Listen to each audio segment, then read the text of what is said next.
Hello from the thepsreview.com. This is your host Brent Justice, and today I have another video card to show you. This is a video card preview / quick look at an XFX AMD Radeon 5700 XT THICC Ultra 2. A long name, a thick card. We've done a review on it. Check out our website for that review. This is just going to be a quick look at the card so you can see it visually for yourself. Here's the box. As you can see prominently displayed, THICC Ultra 2. There is a non-ultra version of this card that just simply means less clock speeds. This ultra version has the highest clock speed possible.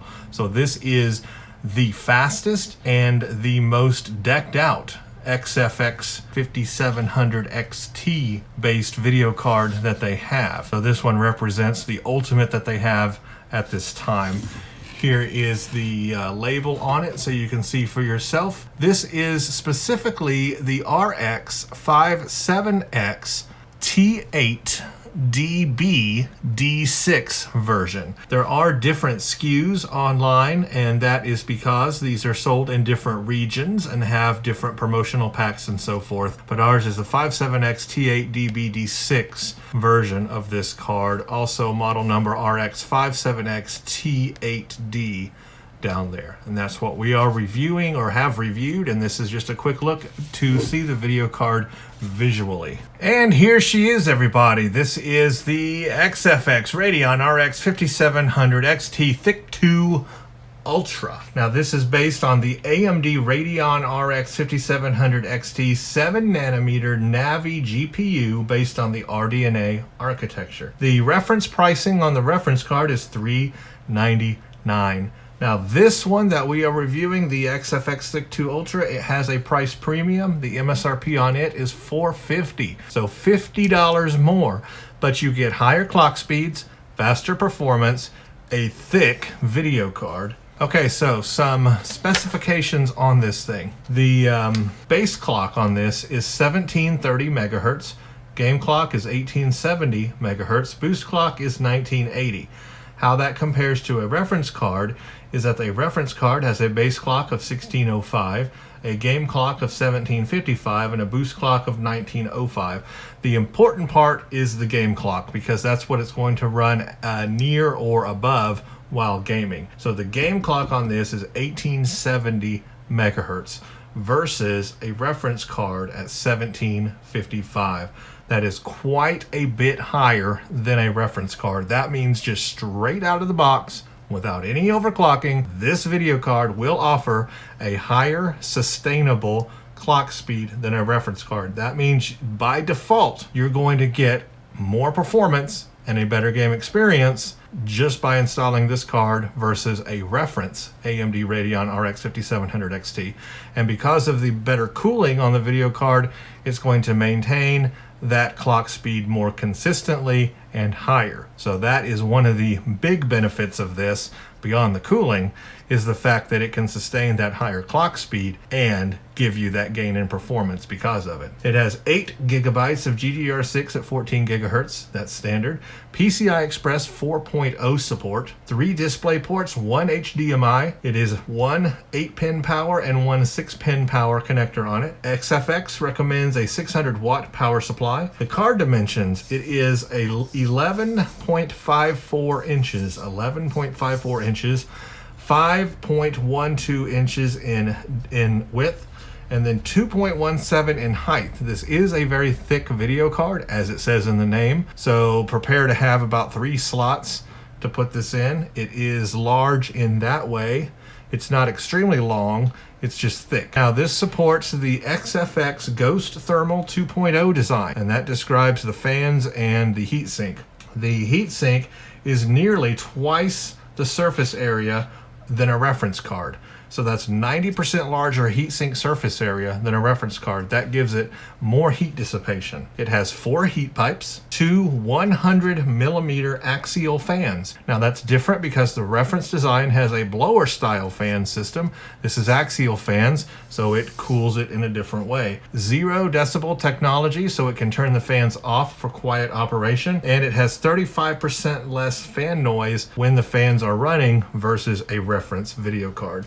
So quite a bit of improvements versus a reference video card, and that's why you would want to buy this, of course, is for those improvements. So obviously we have 2 large fans here, pretty simple design, axial, it blows down on the heat sinks, blows the heat out. But the real beauty here is just the thickness of this video card, and you can see that here. 8-pin, 6-pin, a lot of heatsink surface area, fully custom PCB, a thick card. It's almost like it's got 2 shells, 2 halves of a shell coming together with the way the shroud is, and I quite like that.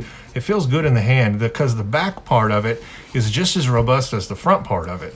You've got a heat plate on the back. However, it's vented, so it does not act as a heat damper, keeping it hot. It actually allows the heat to flow through so it doesn't worsen the situation. There's the label on it right there. It's got XFX across the back. It feels like a solid piece. It just feels like it's 2 halves of a shell, like I said, coming together, creating this shell around the heatsink, and it's got this really interesting back end on it here, like almost like a radiator.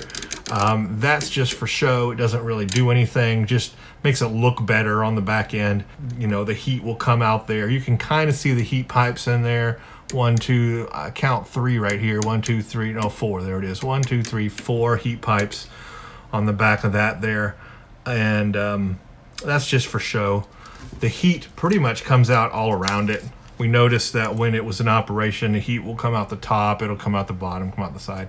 So just be sure you have good case cooling for this video card as that comes out all around. You can see inside it's got 1 heatsink block that is like over the GPU, and then a big heatsink block that is beside it, all connected by heat pipes.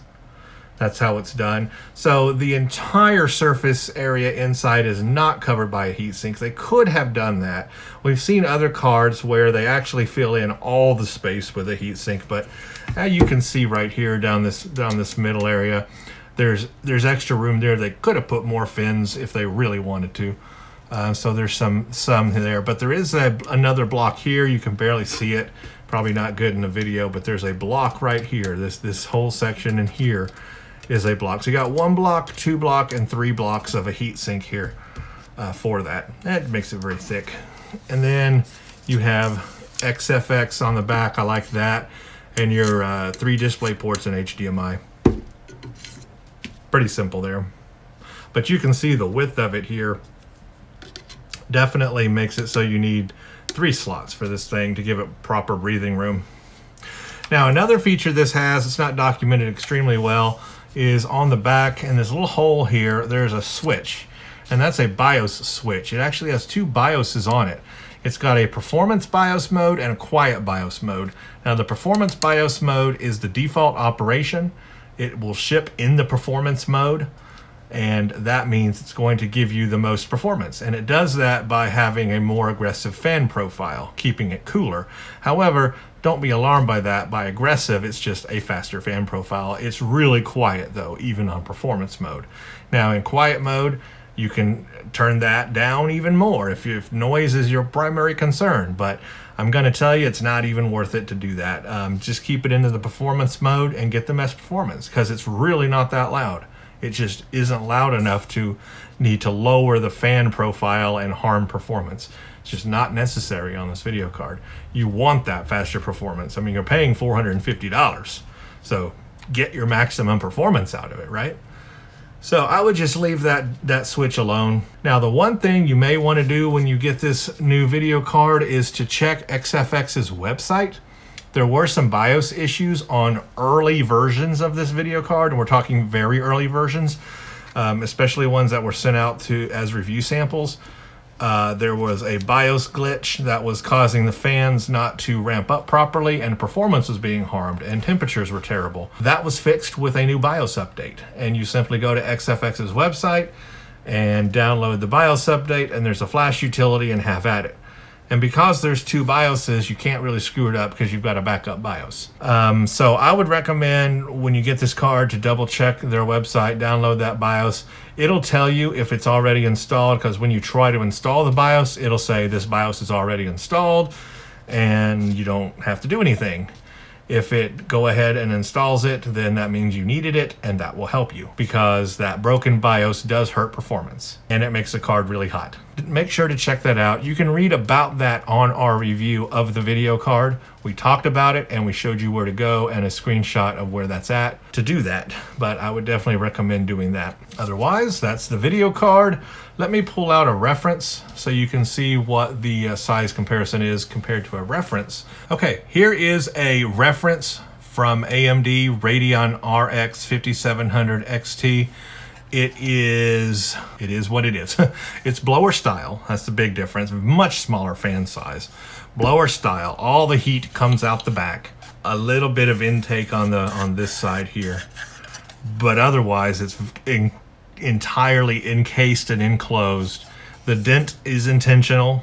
We did not do that. That is part of the video card design.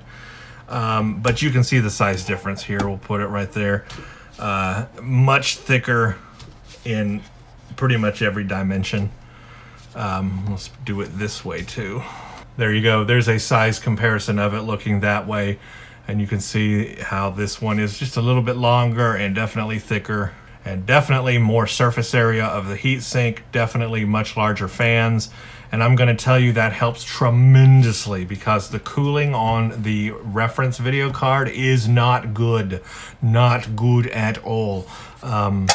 This thing runs hot and loud. So the advantage of having a custom video card like this one from XFX is the cooling and quietness is so much better. And then you have overclocking potential on top of that, and it runs faster than the reference card anyway. It'll get you faster default gaming performance. It's a win-win. So check out our full review of the video card on www.thefpsreview.com. And thank you all for watching this video. See you next time.